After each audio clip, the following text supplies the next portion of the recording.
Hoy vamos a hablar de interculturalidad y pensamiento crítico. Como ustedes se habrán dado cuenta, incluso cuando empezamos a hablar de, el nacimiento del razonamiento humano, no todo mundo piensa de la misma forma. Incluso nuestra propia civilización, nuestra propia cultura, no pensamos de la misma forma y de la misma manera. El cerebro humano tiene el mismo número de estrellas que tiene nuestra galaxia, ¿no? El mismo número de neuronas es el mismo número que tienen las estrellas de nuestra galaxia. Son cerca de 100 millones. 100 millones de estrellas y son más o menos 100 millones de neuronas. Y incluso en nuestra civilización es muy difícil que todos tengamos la misma estructura de pensamiento. Pero el tema aquí es todavía mucho más interesante, porque vamos a hablar sobre otras formas de razonamiento y de pensamiento cultural. Lo que me gustaría señalar en un principio es que el pensamiento humano depende del entorno y de la contingencia en la que se encuentre. Depende del entorno y de la contingencia en la que se encuentre. Y por contingencia, me refiero a todo lo que nos rodea. Lo que hay alrededor de nosotros es como el ambiente cultural en que nos vamos a desarrollar, o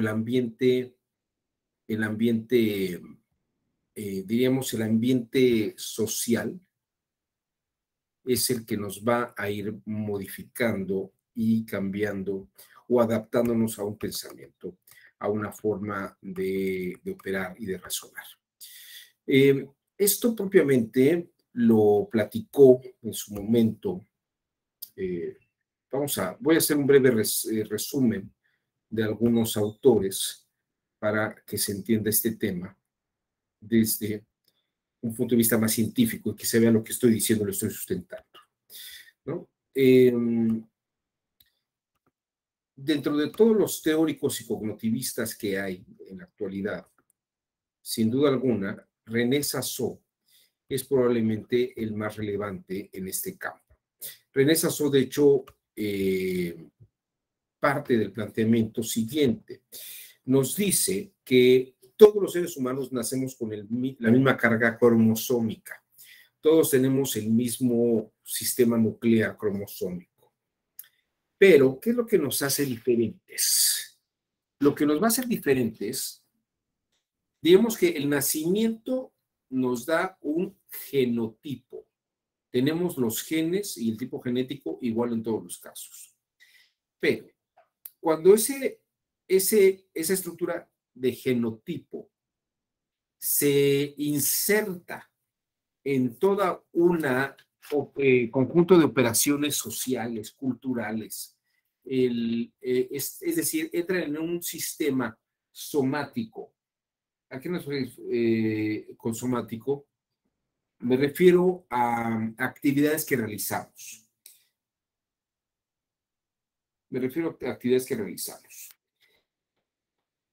Aunque todos tenemos los mismos genes, o el mismo número de genes, o el mismo tipo de gen, con ligeras variaciones, si quieren ustedes, raciales, fisiológicas, todos tenemos la misma capacidad genotípica. Pero cuando nos insertamos en una cultura, en un ambiente, en un entorno, nuestro desarrollo personal se modifica o se adapta a la contingencia ambiental o medio cultural en la que nos vamos a desarrollar.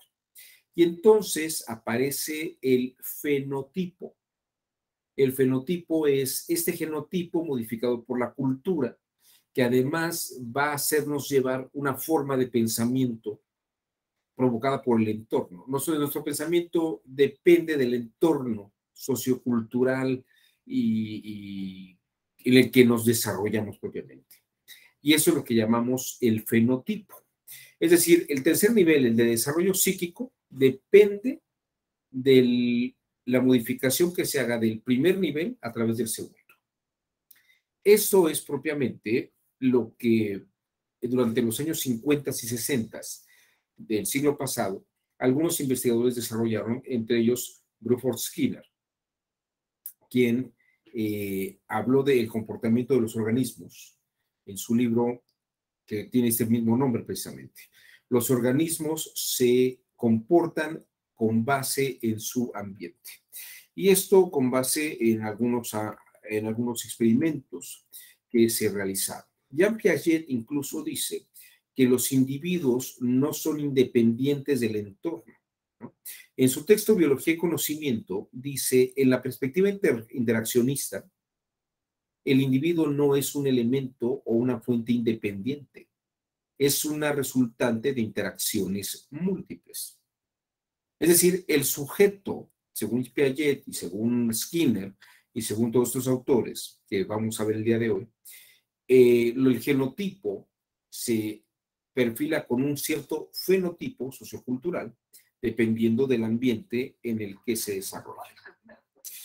Y esto va a hacer que surjan modelos interculturales, es decir, o multiculturales. Hay varias formas culturales de razonamiento y el pensamiento crítico debe de saber percibir y entender cada una de esas formas de pensamiento y darse cuenta que en las condiciones, y aquí está básicamente el tema, es, aunque yo entiendo qué formas de pensamiento se generan por esa parte, en la igualdad de derechos y en la igualdad de condiciones sociopolíticas, debo de permitir la interacción y no dominación de una forma de pensamiento frente a otras formas de pensamiento.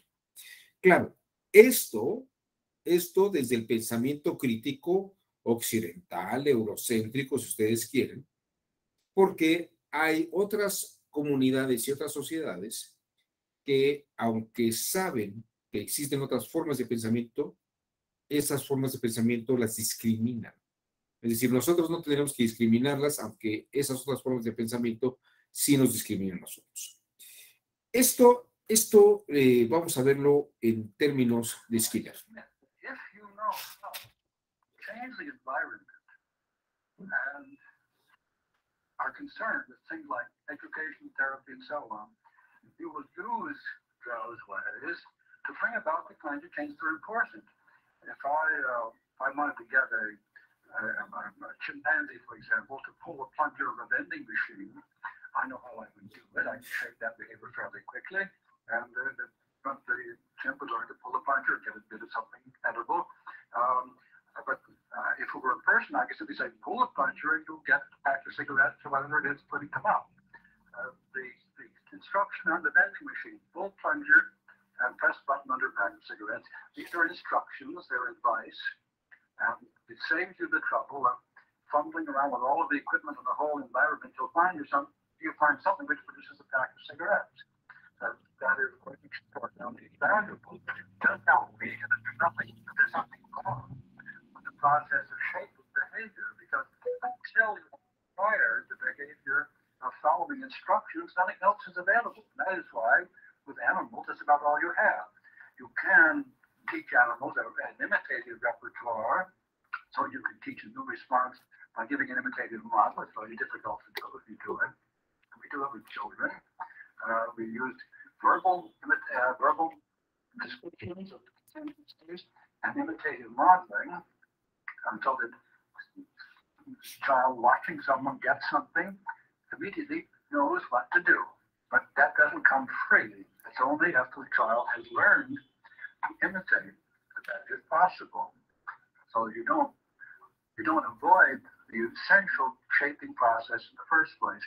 But this whole difference between contingency, shaped behavior, and rule-governed behavior, which is the rational kind of thing, where you talk about the contingencies and change people because they can learn from the experience of others by following rules, is I think, essentially the difference between a narrow conception of behavior modification the narrow conception of what cognitive psychology is all about. I would argue that the cognitive processes are also behavioral, and there's no reason to make that distinction. That's my explanation of the difference between animals and people. People do talk about what they're doing. They talk about the world in which they live, the contingencies that affect them, and they try to influence each other by describing contingencies. In other words, by giving reasons rather than by reinforcing. Now, I would say the behavior modifier has discovered that in many cases the reasons won't do it, and the two of them were found the contingencies of reinforcement. This would be particularly true of psychotics retarded people who aren't actually able to respond to reasons. The descriptions of contingencies don't get through to them. These are no contingencies very often. That's why you have to have very conspicuous reinforcers, such as the token economy. If that works, it works, because you want to get rid of the conspicuous reinforcements as you can. Como verán, Skinner habla sobre precisamente cómo culturalmente aprendemos a ver las cosas de cierta manera y a narrarlas de cierta manera y a percibirlas de cierta forma.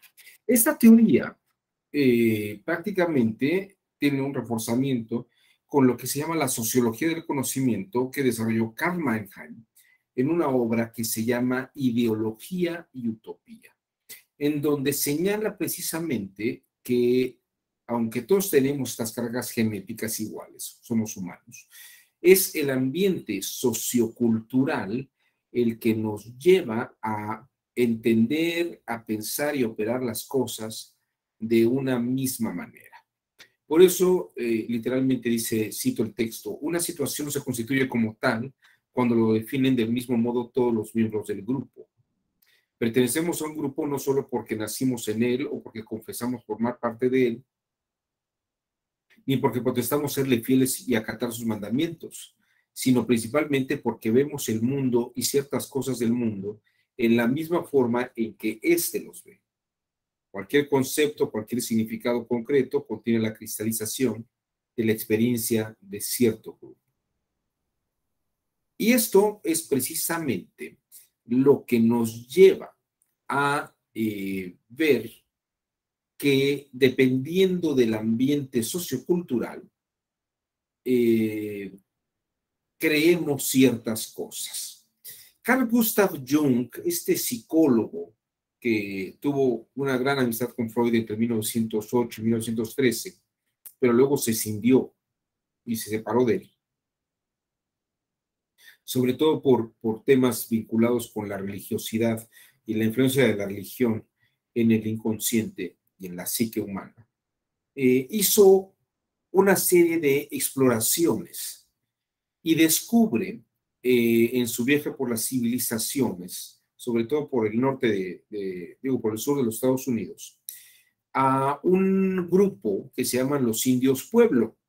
Los indios pueblo creen, o solían creer, por lo menos en la época en que Jung los fue a visitar, que ellos ayudaban al sol, al astro solar, a salir todos los días y que el sol hacía sus funciones porque los indios pueblo realizaban ciertos rituales. Y de hecho, el jefe de la tribu de los indios pueblo con el que Jung tuvo contacto afirmaba que si los indios pueblo llegaban a desaparecer, en 10 años desaparecería esa población, desaparecería el mundo entero. Por eso era importante la actividad de los indios pueblo para salvar a la humanidad, ¿no? Esto lo narra un grupo de investigadores que fueron testigos de estos viajes de Carl Gustav Jung, y está en un video, si les interesa revisarlo más completo, se llama La sabiduría de los sueños. Se puede encontrar en YouTube. En mi viaje siguiente a Estados Unidos, fui con un grupo de amigos a visitar a los indios de Nuevo México, los pueblos, constructores de ciudades. Un curandero que conoció allí, un hombre llamado Lago de Montaña, repetía gustoso lo que le había dicho Lago de Montaña, que todos los americanos están locos porque piensan con la cabeza en vez de con el corazón, como hacen los indios. Lago de Montaña, le ofreció la visión religiosa india de que sus rituales ayudaban al sol a salir cada día y que sin su ayuda el sol dejaría de salir.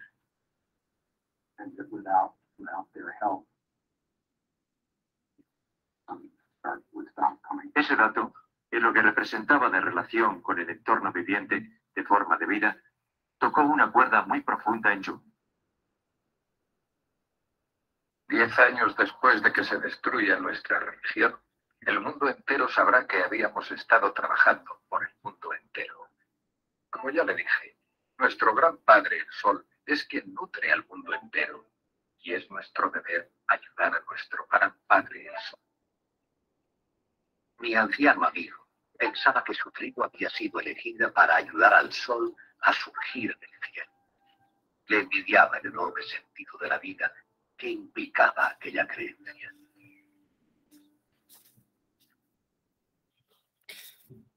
Jung, desde un punto de vista psicológico, si ustedes ven, estoy poniendo un marco que va desde la psicología conductista, la sociología del conocimiento, ahora la psicología del inconsciente. Lo que van mostrando es que precisamente a través de esta influencia cultural, se van modificando las estructuras genotípicas para generar estos fenotipos que nos llevan a pensar y a tener ciertas creencias. Una discípula de Jung, esta señora Marie-Louise von Franz,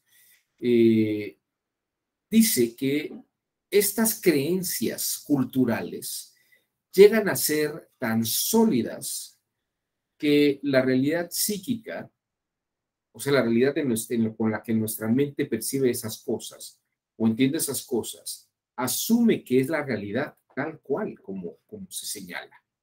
Y dice que también es un fenómeno que ocurre con la gente que tiene ciertas patologías psíquicas. La mente es muy poderosa y nos lleva a mantener creencias culturales.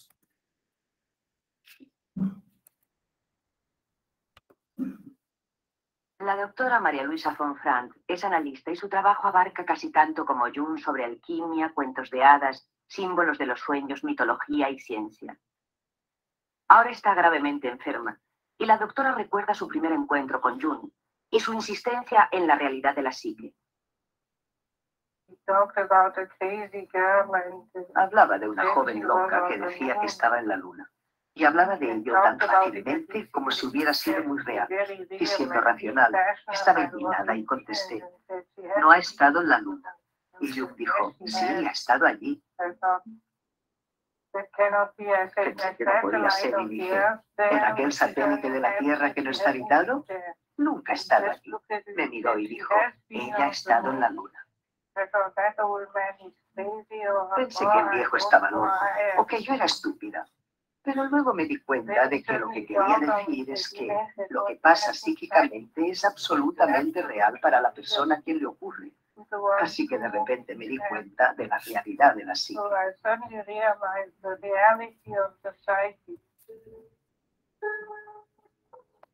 La visión de la realidad, si la psique lo cree, así es como está ocurriendo. Otro elemento, solamente para que sirva de marco de lo que estamos platicando, es que también durante estos años 30, 40, 50 del siglo pasado, hubo descubrimientos y exploraciones de esas otras culturas y esas otras civilizaciones. Y el fenómeno que ocurrió hacia mediados y finales del siglo XX es el descubrimiento y el conocimiento de estos grupos en los que nos vemos inmersos o que están inmersos en ciertas formas culturales o en ciertas formas ambientales contingentes, como diría Jung, y eso los lleva a pensar y a creer cosas de una u otra manera. Claude Lévi-Strauss, un antropólogo que pasó varios años con los nativos bororos del Brasil, de Sudamérica, en el Amazonas, vivió una experiencia interesante. Se dio cuenta que los bororos tenían una forma religiosa y una forma de creencia, y además estaba muy relacionado con el ambiente contingente en el que estaban viviendo. Cuando llegaron unos misioneros salesianos, él dice que para poder empezar a cristianizar y a culturizar a la gente, debían de cambiar la arquitectura del lugar. Debían de cambiar propiamente el entorno o la contingencia arquitectónica de donde estaban viviendo. Porque la arquitectura que tenían era sustento incluso de sus formas religiosas. En cambio, si cambiaban las formas de habitación de la zona, podían cambiar las maneras de pensar. El pensamiento crítico, desde este punto de vista, aprende que el pensamiento y la psique se pueden domesticar, pero uno no está limitado a eso. De hecho, el pensamiento eurocéntrico, el que más se queja Marx Arriaga, por ejemplo, es un pensamiento que nos permite hacer esta observación crítica, porque si no tuviéramos estas condiciones de percepción fuera de los condicionamientos contingentes, no podríamos desarrollar pensamiento crítico. El pensamiento crítico es algo que se da más allá de los ambientes contingentes, o es un ambiente contingente que nos permite escapar y hacer autocrítica del propio ambiente contingente. Pero la interculturalidad precisamente se aprecia desde un pensamiento crítico en el que no es mi pensamiento frente al de los demás, sino es una posición del pensamiento crítico entendiendo lo que piensan los demás y cómo lo piensan los demás. No es solamente qué piensas, sino el planteamiento es por qué piensas lo que piensas. Es más, tal vez diríamos que en el pensamiento crítico no nos importa lo que alguien piense, sino el pensamiento crítico, desde el punto de vista intercultural, lo que trata de entender es por qué el otro piensa lo que piensa, no tanto que piense. Y cuando entendemos que la interculturalidad se genera porque no todo el mundo tiene las mismas condiciones contingentes, esto es muy importante. Nace esta idea del respeto a la interculturalidad. Pero además, aparte de eso, hay que señalar que hay algunas posiciones en las que se quiere equiparar la otra cultura como la nuestra. Y esto genera una serie de problemas importantes, como lo señala Harold Bloom. Pero voy a hablar de eso unos minutos más. Lo que aquí es importante es que Claude Lévi-Strauss va a mostrar o va a exponer esta idea de cómo debe de cambiar el entorno para que cambien las formas de pensamiento. Bien sûr, parce que constitue une société qui pose de façon très aiguë le problème du pourquoi de ces règles qui sont tellement lisibles, tellement manifestes. Vous savez d'ailleurs quand les missionnaires sont arrivés au début du XXe siècle, non pas chez ces boros du San Lorenzo où je me trouvais, qui étaient relativement intacts quand je les ai vus, mais un peu plus au nord, dans d'autres groupes, qui ont très bien compris tout de suite que le seul moyen de faire s'effondrer l'organisation sociale et par conséquent les croyances religieuses, c'était d'interdire les plans de village traditionnels et d'obliger les Indiens à construire selon un plan de type européen. Et ça marque effectivement le fond de la fin de tous les rites et de toutes les croyances. Je voudrais pas être injuste envers ces missionnaires qui sont les Salésiens et que j'aime beaucoup, car avec eux, on est dans un cas curieux de missionnaires qui ont été.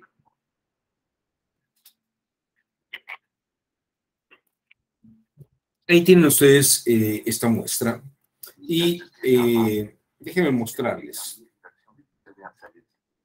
Este es el pueblo de los bororos y estas son las condiciones estructurales de o el entorno contingente en el que se desarrolla. Obviamente ya estos bororos ya no son como estos que están viendo ya no son con los actuales bororos. Las contingencias se han modificado. y obviamente sus formas de pensamiento se han modificado porque el ambiente contingente también se ha modificado. Todas estas chozas que ustedes ven son sus casas, pero están cada uno de estos números son casas, pero todas ellas están en torno a una gran choza, que es como una casa club de los miembros de la comunidad. Ahí está el centro, esa es una gran choza, que es donde los hombres se vinculan a la deidad y a la divinidad, y obviamente las formas en que han razonado giran en torno a este entorno que lleva varios siglos con estas formas de razonamiento y comportamiento. Estas son las cosas que hay que modificar. Y, por ejemplo, en nuestra cultura, esto mismo puede explicar por qué las pirámides fueron ocultadas o fueron sepultadas, colocando la arquitectura de unas iglesias del universo católico por encima de construcciones. Aquí, por ejemplo, tenemos el caso de la pirámide de Cholula en Puebla, que arriba tiene una iglesia, pero bueno, fue cubierta y sepultada.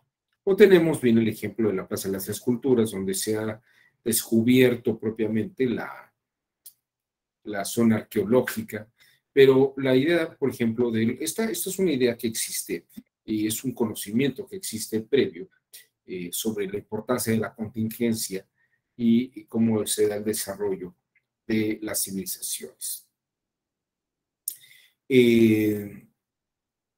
Las maneras de pensamiento se van modificando.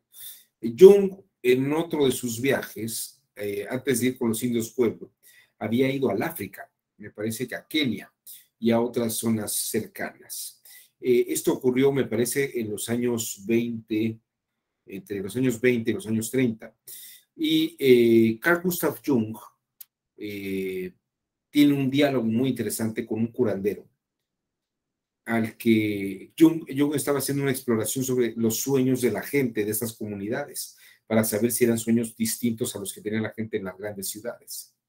Y aquí lo que él descubre y le dice el curandero: nosotros antes decíamos lo que iba a pasar por los sueños, pero la verdad es que yo ya no sueño y la gente ya no sueña, porque desde que llegó el hombre blanco, ellos saben qué va a pasar sin soñar y saben más que nosotros.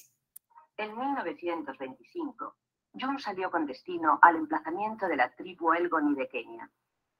Le acompañaba el psiquiatra inglés William Baines, que había trabajado en Zurich como ayudante de Jung. Juntos rodaron su expedición en busca de descubrimientos psicológicos. Anduvieron durante semanas por las montañas de Kenia hacia el monte Elgon.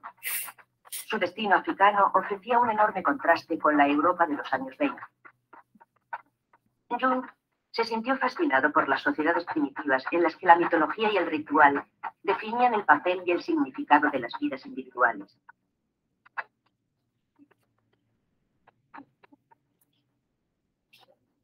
Jung tenía 50 años y el pelo blanco. Las tribus africanas le honraron con el título de MC o anciano. Quedaron tan fascinados por el doctor blanco europeo como él por ellos. Había aprendido un poco de su agilidad. Y como siempre preguntaba a todas las personas que le encontraba sobre sus sueños y la importancia que les concedía. La expedición de Jung vivió con los Elgoni durante 6 semanas. Al hablar con los ancianos de la tribu, Jung les preguntó por sus prácticas religiosas y sus sueños. El doctor suizo en medicina conversó con especial interés con el curandero. Respondió con lágrimas en los ojos. Antiguamente los curanderos tenían sueños. Y yo sabía si habría guerra o enfermedades, cuándo llegaría la lluvia o si el rebaño sería abundante. Pero desde que los blancos han llegado a África, ya nadie sueña. La voz divina que aconsejaba a la tribu ya no es necesaria, porque los ingleses saben más.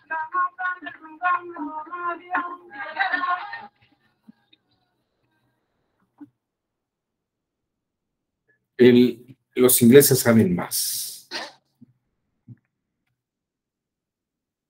La interculturalidad entonces se va a dar y se va a desarrollar por ciertas formas. En los años 60, Berger y Luckmann escribieron un libro que se llama La construcción social de la realidad. Y habla precisamente de las formas en que podemos entrar en creencias y manifestaciones culturales, de tal manera que aprendemos ciertas cosas en ciertas culturas y ciertas maneras de ver las cosas. Me gustaría mostrarles precisamente estas formas. Vamos a explorar algunas formas de pensamiento, pero antes de llegar a ellas, no sé si hasta aquí alguien tenga algún comentario o alguna pregunta. Piensen ustedes que todas nuestras comunidades, los pueblos originarios de México, las comunidades que se encuentran en el norte de los Estados Unidos, en Alaska, los pueblos africanos, algunos pueblos de Sudamérica, incluso pueblos de Asia, de Medio Oriente y de Asia Central y Extremo Oriente, desarrollan formas de pensamiento que se consideran a sí mismas como las formas correctas de pensar y de entender. El pensamiento crítico tiene un entorno distinto. El pensamiento crítico no se asume como un pensamiento dominante con una creencia específica, sino que el pensamiento crítico precisamente está haciendo juicio sobre lo que se piensa. Un pensamiento crítico en los indios pueblo sería: voy a dejar de pensar que yo le ayudo al sol. Es más, hoy en la mañana no voy a hacer los ritos que hago todos los días, a ver si el sol no se cae, o a ver si sale el sol. Y si sale el sol, a lo mejor podría pensar, pues esa idea que tenía de que yo le ayudaba al sol a salir, a lo mejor es una marihuana, es una cosa que estaba yo alucinando y no era, ¿no? O esas otras formas, estas ideas de que a lo mejor el sueño dice lo que va a pasar, y luego si veo que no ocurre lo que dijo el sueño que iba a ocurrir, pues a lo mejor también mi forma de creencia no lo es. El pensamiento crítico reconstruye, tiene una función poética en la que se recrea, se crea y se recrea constantemente, incluso haciendo juicios propios. Es incluso como lo que Popper llamaba la teoría de la falsación. Popper nos decía que, Karl Popper decía que, bueno, pues puedo tener una teoría el día de hoy, pero mañana a lo mejor alguien llega y la falsea y ya no es como solía pensarse, ¿no? Esto es lo que quiero que vean ustedes. La interculturalidad tiene formas de creencias y de pensamientos, pero difícilmente vemos en esas culturas que tienen esas formas de pensamiento crítico, porque el pensamiento crítico implicaría hacer juicios de valoraciones sobre las formas de pensar, incluso cuestionándolas. Pero las culturas no desarrollan pensamiento crítico. Es decir, las culturas, por ejemplo, los indios pueblo no desarrollan un pensamiento crítico porque ya son creencias dogmatizadas. Las creencias de los bororos en el Amazonas son creencias que ya están determinadas por la contingencia que hay. Si uno quiere cambiar las formas de pensamiento, pues tiene que cambiar las situaciones. Pero el pensamiento crítico se da cuenta de estos factores. Son condiciones de variables. Voy a presentarles, por ejemplo, un análisis que hizo Octavio Paz cuando fue embajador de México en la India. Octavio Paz dice que las formas de pensamiento oriental están relacionadas con el ambiente contingente en el que están viviendo. Dice, en la India hay castas, hay más de 3,000 castas en la India. O sea, son niveles socioculturales. Y esos niveles socioculturales están relacionados con el tipo de pensamiento que está producido por el entorno. Por ejemplo, dice Octavio Paz, un día estaba pasando y veo que los elefantes que viven en manada son polígamos. No son monógamos, viven en manada, son polígamos. Y además no son carnívoros, son vegetarianos, digamos. O veganos, si quieren ustedes ahora esta palabra. Y por ejemplo, el caso del león, el león también es polígamo, tiene varias leonas, pero es carnívoro. O sea, el elefante y el león son polígamos, pero uno es carnívoro y el otro es herbívoro. Y por ejemplo, existe el tigre o la pantera. El tigre y la pantera son carnívoros, pero monógamos. Son monógamos. Y los hindúes tienen castas relacionadas como si fueran especies animales. Hay castas donde se permite la poligamia, pero se debe de consumir solamente alimento vegetariano, son herbívoros. Hay otras castas que pueden hacer otras cosas. Pueden ser polígamos, pero comen carne. Hay otras castas que son monógamos y son herbívoros. Hay otras castas que son monógamos y son carnívoros. O son omnívoros, ¿no? El asunto aquí, y a lo que voy, es que cuando el hindú, en el ambiente en el que ve, entiende estas formas naturales de pensamiento y de organización, las castas se organizan de esta misma manera. Déjenme platicarles lo que me contó la esposa de un funcionario de la Embajada de México en la India. Decía, había contratado yo a un señor, me contaba esto, para que cocinara. Y entonces el chef hindú, que era de una casta, estaba cocinando con su cuchillo, y se cortaba, ¿no? Sobre la mesa. Y lo que sobraba lo tiraba al suelo con el cuchillo, ¿no? Y entonces la señora esta que me contaba, yo fue cuando le dije a este señor Rajib, por favor, recojan las cosas que tira al suelo para que no se queden ahí después de que se vaya de cocinar. Y aquel señor le decía, sí, madame, yo me encargo, ¿no? Y me decía la señora que este señor, Rajib, que era el cocinero, creo que se llamaba Rajib, se iba y no recogía lo que había caído al piso.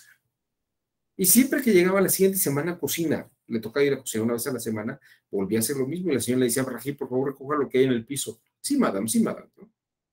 Y ya se va. Un buen día, creo que la tercera vez, le dijo, a ver, Rajib, no se vaya usted hasta que no recoja lo que está en el suelo y lo tire a la basura.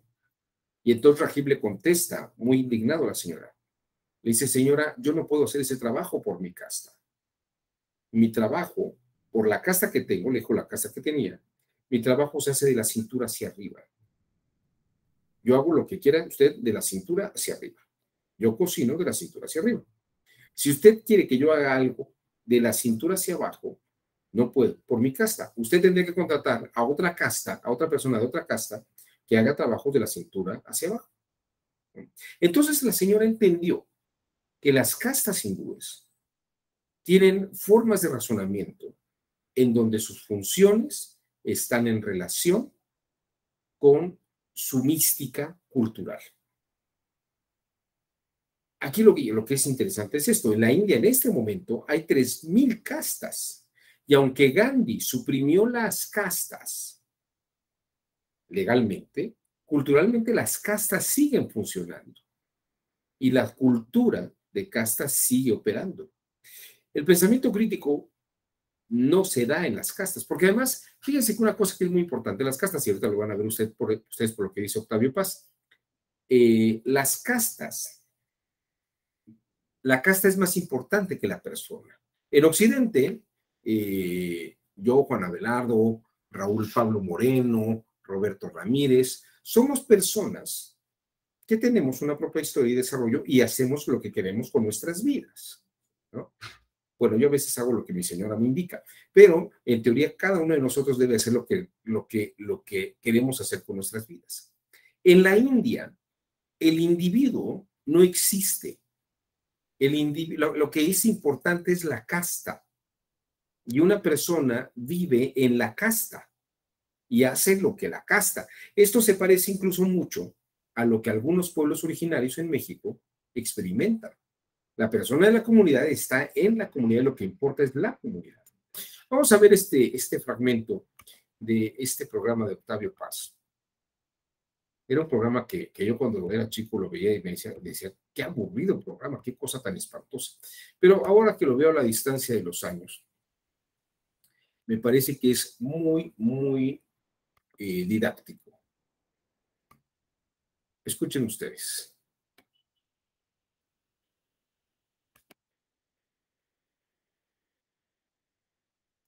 ¿Por qué? Lo que tú dices a propósito de que la realidad fundamental es la casta, de la casta, es el grupo, estoy de acuerdo contigo, totalmente. Es decir, hay dos concepciones contrarias. La concepción de Occidente, los hombres, como dice Dumont en su libro magnífico sobre las castas, los hombres, la sociedad es el conjunto de individuos, el conjunto de hombres. En cambio, para la India, no. Para la India, el hecho fundamental no es el individuo. El individuo no es nada. Lo que cuenta es el grupo. Hay 3.000 castas. Y podría haber más. Sí. Ahora, ¿qué define la casta? Lo que define la casta son muchas cosas, claro. Pero es la relación con otras castas. Es el grupo que se distingue del otro grupo. Hay una relación jerárquica, pero no solamente jerárquica, porque los occidentales estamos empeñados en ver todo nada más de arriba para abajo. La jerarquía india es también pluridimensional. No es vertical. No es vertical. También es horizontal. Y pluridimensional. El brahmino es superior desde un punto de vista y el kshatriya es superior desde otro punto de vista. Claro. Y el negociante es más rico desde y consecuencia de más el brahmin puede ser rico, pero puede ser y en general es pobre. ¿Se puede cambiar de casta en caso de que alguien se enriquezca y quiera cambiar de casta? No es una Bueno, no, porque el individuo no es lo esencial, lo individuo es el grupo, pero, y esto es lo fundamental, cuando un grupo, una casta de un pueblo se enriquece o prospera, sobre todo si es de casta baja, procura cambiar de nombre, de régimen alimenticio para ascender, pero no el individuo, sino toda la casta. Esta división, es importante lo del régimen alimenticio y lo del régimen sexual. Voy a contar una pequeña anécdota porque es muy ilustrativa y me parece que esto explica desde un punto de vista sociológico o antropológico la visión que tiene el indio normal de las castas y su inserción de esta visión en el espejo de la naturaleza. Estaba yo en el sur de la India, en uno de estos santuarios donde hay animales salvajes, libres, y íbamos caminando por el bosque, había una pequeña colina, y sopló el viento y vimos unos elefantes arriba de la colina. Como había soplado el viento, los elefantes, que tienen mala vista, descubrieron nuestra presencia e inmediatamente la pequeña manada de elefantes se formó en orden de batalla. Y descubrí que al frente estaba el macho, las hembras estaban a los lados y en el centro las crías, los pequeños elefantes. Bueno, entonces le pregunté a Lía, le dije, caramba, yo no sabía que vivían en manadas. Y me dijo, sí, me dijo, los elefantes son polígamos de una forma muy estructurada, pero son polígamos y son vegetarianos. Es decir, ligada el régimen alimenticio con el régimen sexual. En cambio, me dijo, los tigres son monógamos y son carnívoros. Y no dijo carnívoros, dijo, son muy púdicos los indios, no vegetarianos. Bueno, esto a mí me asombró porque me di cuenta que, en primer lugar, las castas reflejaban la realidad o la supuesta realidad de la naturaleza, por una parte. Y por la otra, que los dos datos que definen las castas son el régimen alimenticio, por una parte, y por la otra, el régimen sexual.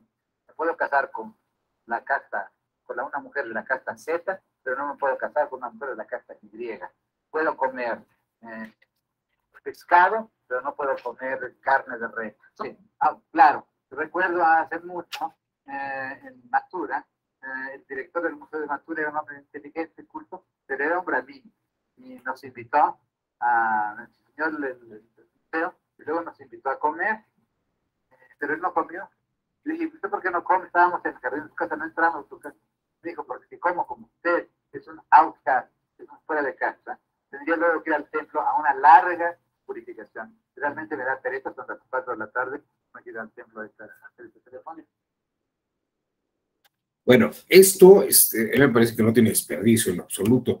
Es una anécdota muy valiosa, ¿no?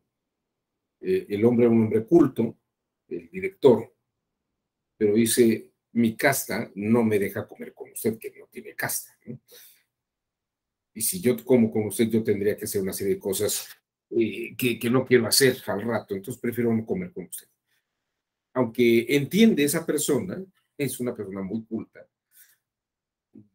no pone en juicio sus creencias, con tal de poder ser pragmático y comer con Octavio Paz, ¿no? Esto es un perfil interesante, porque vemos cómo el ambiente contingente modifica los pensamientos. Y vemos que las sociedades piensan de ciertas formas, ciertas maneras. La interculturalidad acepta convivir con las otras formas culturales, sin menospreciarlas, sin alterarlas.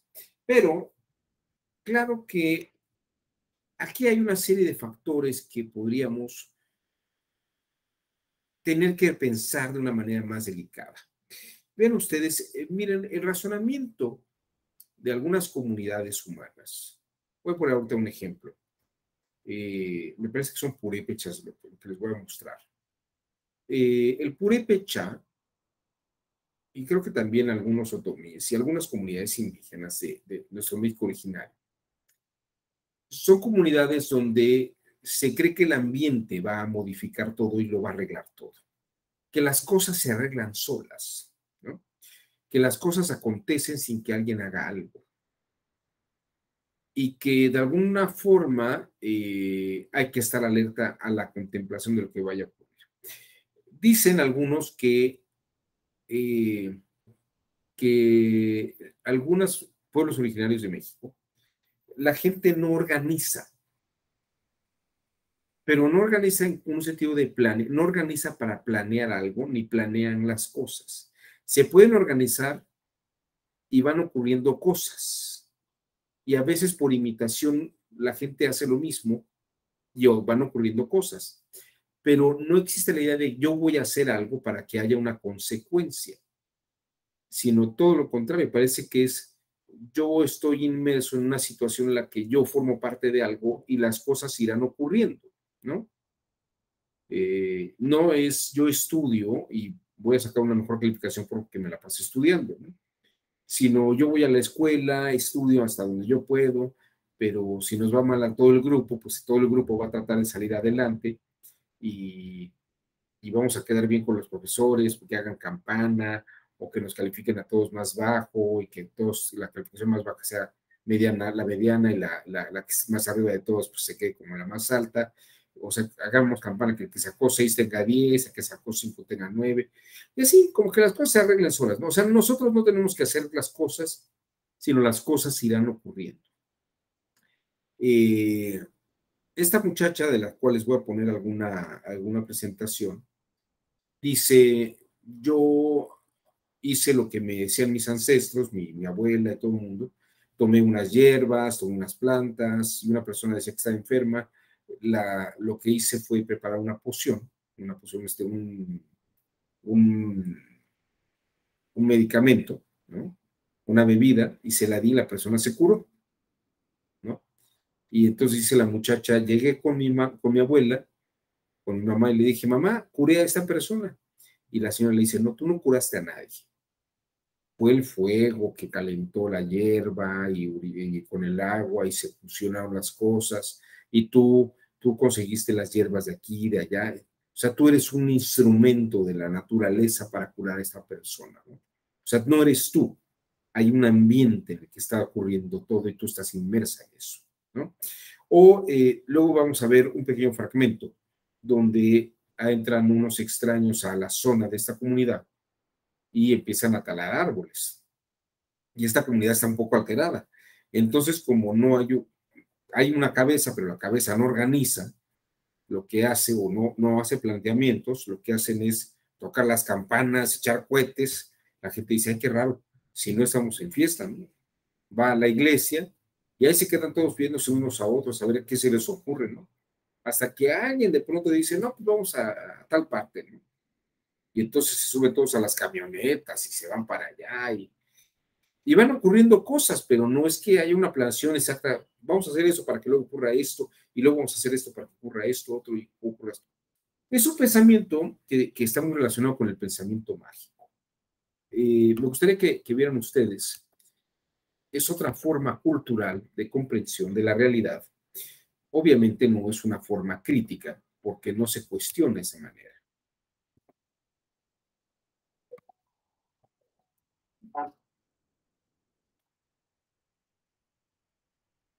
Se hace en las fiestas, se van a empezar a juntar la comisión del pueblo, los que están encargados del castillo. Entonces ellos se van al bosque y ya van a buscar el árbol que necesitan, pero esperan el día lunar, cuando la luna está llena, porque dicen que cuando al caer el árbol no se debe de tronar. Entre todos lo bajan y lo traen hasta el centro de la plaza. Esa es la ceremonia o el ritual que hacen precisamente para que levanten el castillo en la fiesta.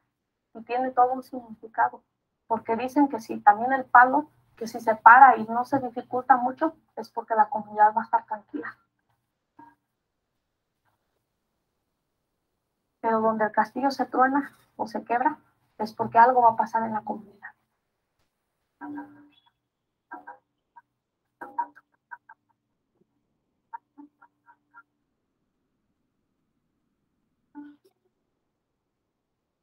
Nosotros apreciamos los árboles. Nosotros apreciamos las plantas, porque Cherán es una comunidad que hay mucha gente que conoce sobre la medicina tradicional y pues aprecia las plantas, aprecia los animales, aprecia esto que sale de los árboles para precisamente pues, curar.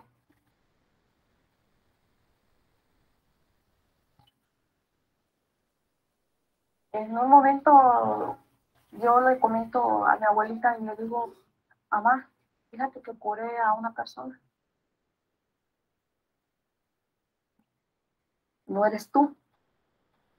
Tú eres como una herramienta que va a mover las cosas. Te requieres de la planta, necesitas de alguna arcilla, necesitas del aire, necesitas del agua. No lo pasó, pero de un rato para otro, pero nuestros compañeros a lo mejor, pues no sabíamos qué fue cuando se decidió tocar las campanas y tronar los fuertes.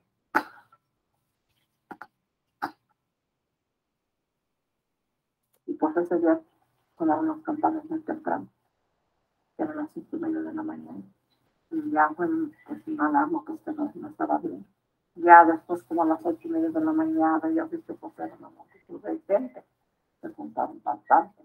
Jovencitos como que de donde saldrían tanto. Eran los que arribaban piedras, palos para defender. Fueron las únicas armas de nosotros.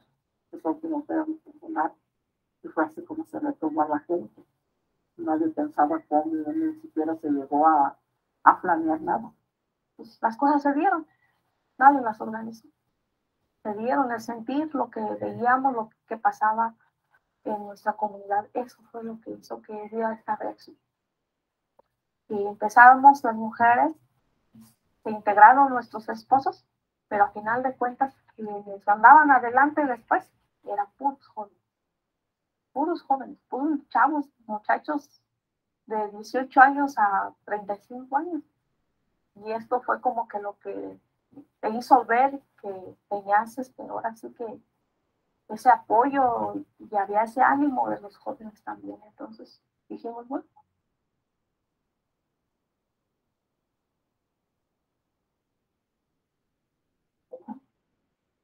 Las fogatas surgen, pues ahora sí, como un medio de defensa.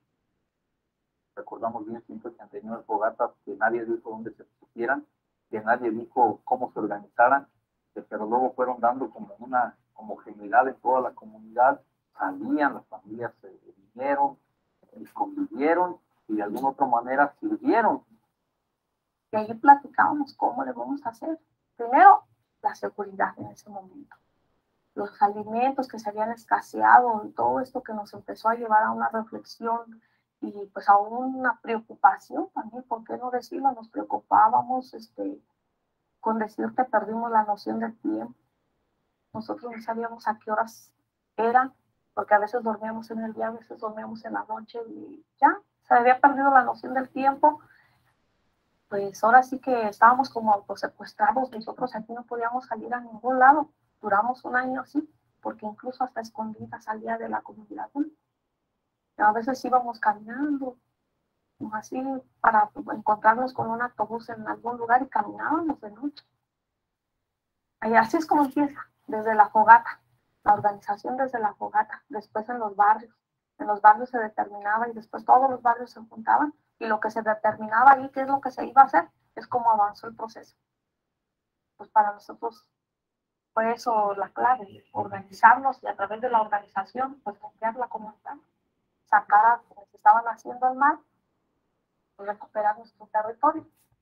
Y aquí en Cherán siempre se plantará la flor de cempasúchil ofrendada a nuestros caídos.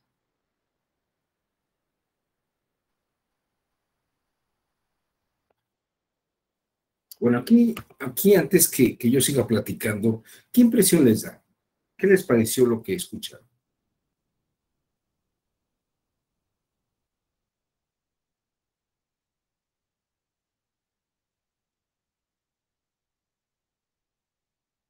Me equivoqué, fue un prejuicio que yo estoy teniendo. Raimundo, levantó usted la mano, le escuchamos.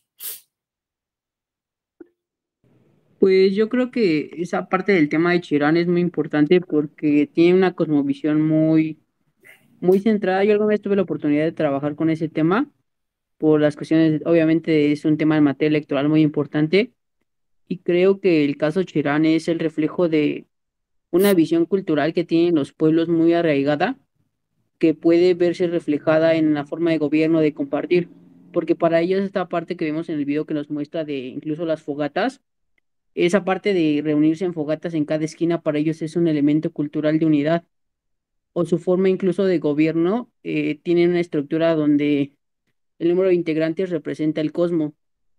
Entonces, la parte cultural y de cómo ellos entienden la naturaleza, la vida, los rituales que le deben a los árboles, a las montañas, al agua, es como que el reflejo de una sociedad que culturalmente tiene arraigada ciertos principios, similar a esta parte que nos mostraba usted de las castas en la India, ¿no? O sea, creo que culturalmente esta parte del reflejo de muchas visiones hacen que den lugar a una multiculturalidad como la que estamos tratando en la sesión del día de hoy.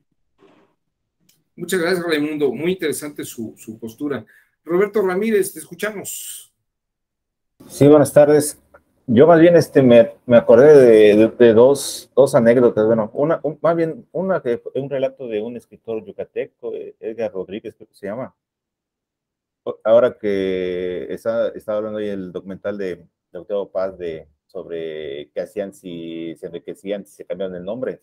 Entonces este escritor tiene un relato de que Juan Eck, un indígena de allá de Oxuscap, llega a Mérida y se cambia el apellido a Juan Estrella.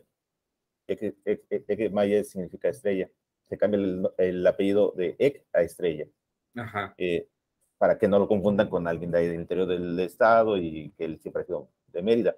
Pero después se va a vivir a San Francisco y con sus parientes, pues, la mayor parte de ese municipio pues viven allá en San Francisco, y se cambia el nombre a John Stark para que no lo confundan con un mexicano.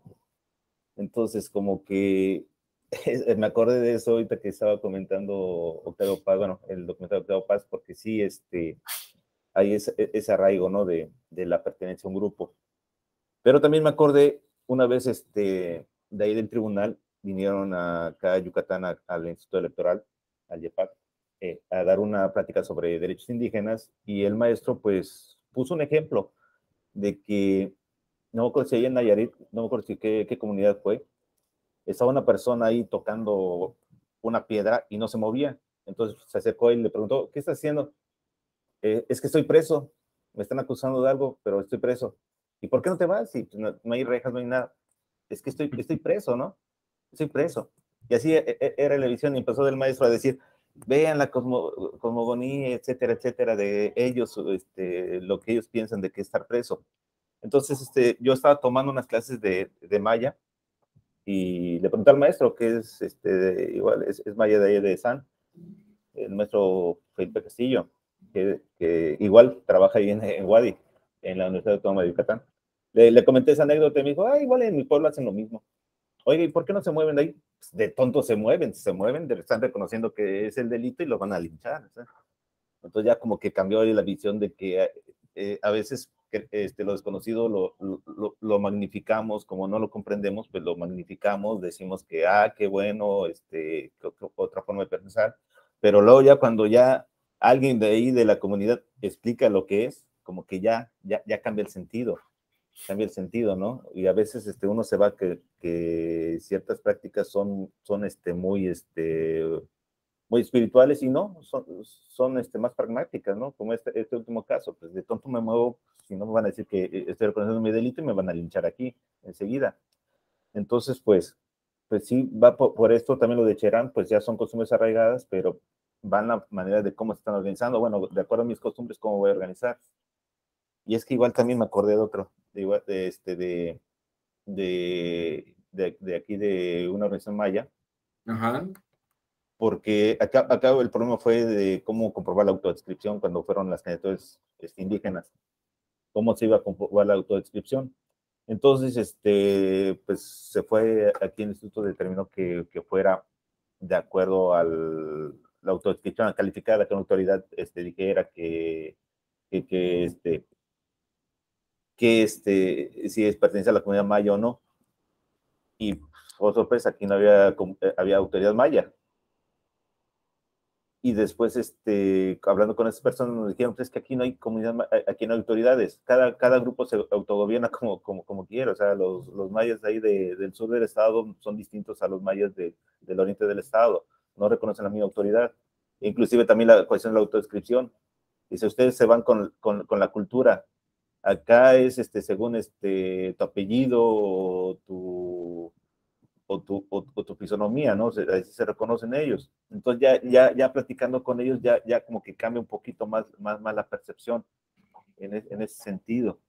Porque sí, a veces sí llegamos a esa cuestión de que como no conocemos, conocemos la cultura y lo vemos de nuestros ojos, de nuestra perspectiva como cultura, desde nuestra cultura, pues a veces que queremos que casen, que coincidan el pensamiento de esa comunidad con el pensamiento que nosotros tenemos. Fíjate que lo que estás mencionando es precisamente el punto esencial de todo lo que hemos estado platicando. Incluso aunque estemos en comunicación, la cultura y la realidad psíquica son muy arraigadas en las personas, ¿no? Y no hay un escape de ir a otra parte del diálogo en ese sentido. Me gustaría perfilar hacia el final de la sesión, si nadie más quiere comentar nada ahora. Quiero mostrarles dos formas más. Creo que fue el primero que descubrió la otra forma de razonamiento, que fue Branislav Malinowski, un inglés, o polaco nacional inglés, que es el primero occidental conocido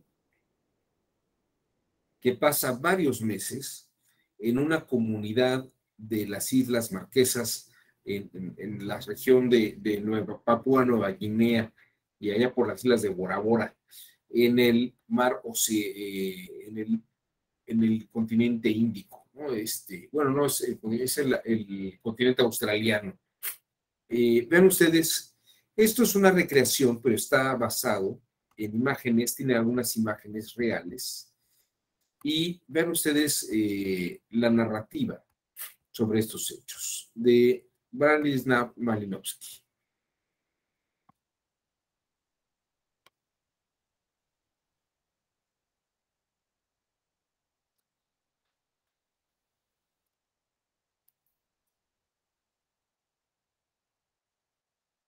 Six months after arrival, Malinowski began to study the ancient Queen.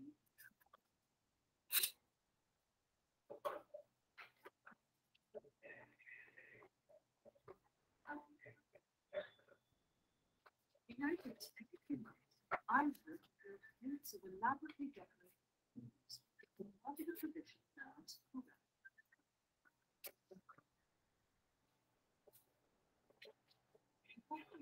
They set out poetry, leaving behind a busy family of the opposite.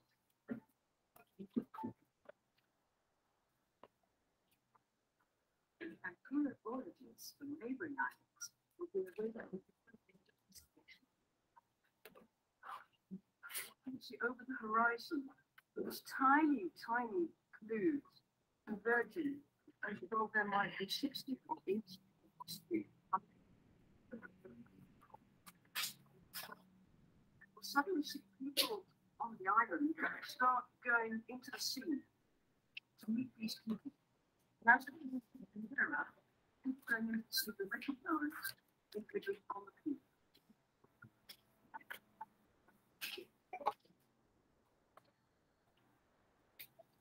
Visitors were treated to great feasts, attracted converts and locals to these celebrations. Particularly were the priests the islanders were reported to.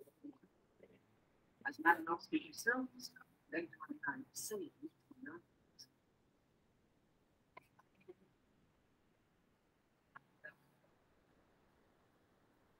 Once the crews of a whole fleet of clothing and eaten by the unloving. And let's not forget the perils of simply saying these cities. Reefs, coral rock, a duck. All the pursuit of creation. These islanders, it seemed, risked everything for Kula. And strangest of all, the reward for these perilous journeys was the exchange of flimsy shell trinkets. Kula was time-consuming, dangerous, all for something that seemed apparently pointless. Malinowski made it his goal to discover what it was about Kula that was worth risking your life for. Malinowski soon discovered that Kula was almost exclusive to the tribal chiefs and men of rank. These VIPs were connected by peace to a social network that reached far beyond the Serbian Islands. Each one had a value that came from its unique history as it passed from person to person and from island to island. The value of each object lay in the down history of relationship and what he wants to earn, to whom it happens before, and to whom it is going to be. And when he passes it on, his own name represents to be part of history of the island. So these are simply shell trinkets. Each chain of shells is a total symbol of power and prestige.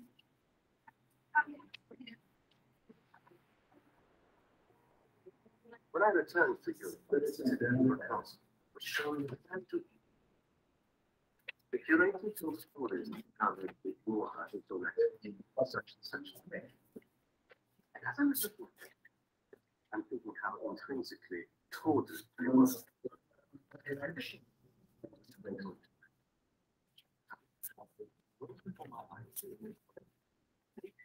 On cold soil, and on a brown metric man turning longer strings of worn objects, fleecy the top. These Trobriand bakeware valuables are cherished and revered in exactly the same way that those crowned purely for the historical sentiment.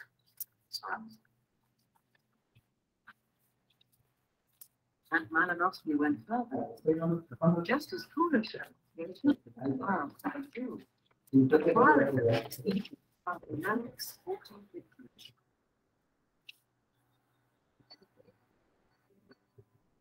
Maori tattoos were like medals of achievement. Malinowski was very clever because what he did in a way was to civilize the savage and savage the civilized. He showed that they weren't too much, that they just had different cultural roots to ours. To many, what Malinowski was proposing was nothing short of revolutionary. Humanity was the same the world over, and he thought it could reveal why he had a new idea in anthropology. He said that everybody everywhere is driven by the same passions: hunger, fear, vanity. What he began to propose was that all human cultures have a purpose. Every custom could be interpreted as serving a function in society, and that rituals have evolved to satisfy our basic needs. He called his theory functionalism. It could be applied to all societies, however sophisticated or apparently primitive. If Malinowski's functionalism is applied to our own society, it promised a whole new way of seeing our world.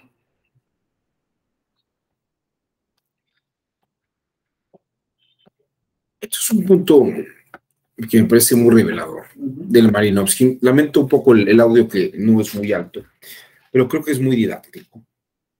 Malinowski nos muestra, a diferencia de lo que hemos platicado sobre el pensamiento cultural, que parece que hay unas pulsiones básicas en todos nosotros. El Kula de los nativos de Papúa Nueva Guinea y de estas zonas son estas conchas marinas que pues están talladas, están operadas, pero arriesgan mucho la vida para obtenerlas. Igual que tal vez un corredor de automóviles o un maratonista, o alguien que hace triatlón, o alguien que va a la cacería. El objeto de la búsqueda es para obtener un reconocimiento. Y es una de las pulsiones más básicas del instinto humano, el reconocimiento. Dice que esto se encuentra en el tallo cerebral, en lo que llaman el complejo R. La búsqueda de un reconocimiento y la culturalidad estableciendo ciertas formas de rituales.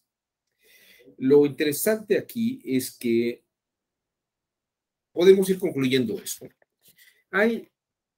Y esto desde un pensamiento crítico, hay una interculturalidad, es decir, hay formas culturales de pensamiento diversas, pero pocas de ellas son, o pocas, o casi nada, ninguna de ellas desarrolla un pensamiento crítico en cuanto a cuestionamiento de lo que se hace con ellas mismas. Sin embargo, el pensamiento occidental, que gira en torno al pensamiento crítico de nosotros, esta visión eurocéntrica, por llamarla de alguna manera, lo que sí hace es darse cuenta de que aunque hay distintas formas culturales, puede haber pulsiones, o existen las pulsiones comunes en todas las civilizaciones. Esto me parece que es algo muy importante que Malinowski, en su funcionalismo, ha mostrado y deja ver. Por consiguiente,